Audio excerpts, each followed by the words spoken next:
अगर आप भी चाहते हैं JMK म्यूजिक का ऑडियो वीडियो सबसे पहले आप तक पहुंचे, तो हमारे चैनल को सब्सक्राइब करें और साथ ही बेल आइकन के घंटी को दबाना ना भूलें। जय माँ कत्यानी रिकॉर्डिंग स्टूडियो मानसी कन्या।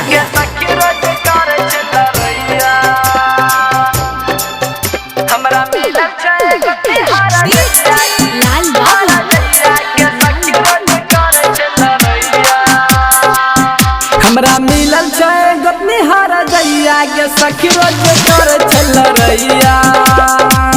खाना बना बना पटक चलहिया कि ऐसन मिलल छै हारा जइया।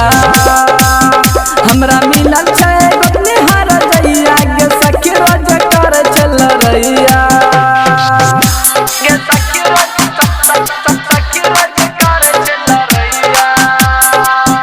हमरा मिलल छै गोतनी हारा जइया के सखी रोज कर चल रहिया।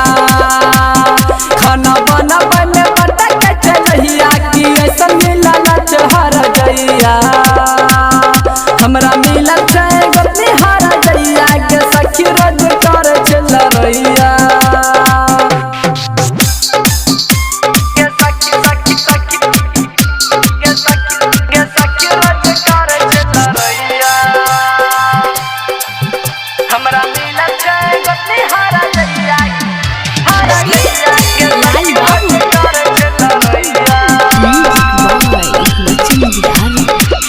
भोरे भोरे ऊपर हो हमरा घर गे हो ढेर कुछ बोलते तो फर देव रग गे हो। भोरे भोरे ऊपर हो हमरा घर गे ढेर कुछ बोलते तो फर देव रग गे। राह खेल करी सुने गे सखिया नैहर के रह छिनर गे।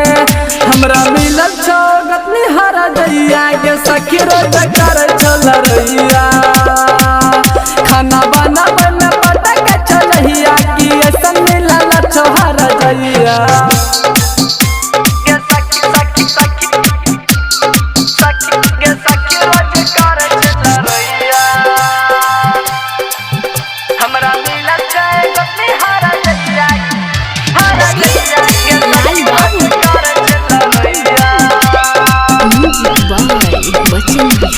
हमरा के अलग कल के सखिया हो ऐसा न गोतनी रहे बेटा खोकिया हो। हमरा के अलग कल के सखिया ऐसा न गोतनी रहो बेटा खोकिया। कल के झगड़ा रहो तगड़ा हमरा के दिल को निकाली। हमरा मिलल छै गोतनी हारा जइया के सखी रोज कर चल रहिया। खाना बना बना पटक चलहिया कि ऐसन मिलल छै हारा जइया। जय माँ कत्यानी रिकॉर्डिंग स्टूडियो मानसी कन्या।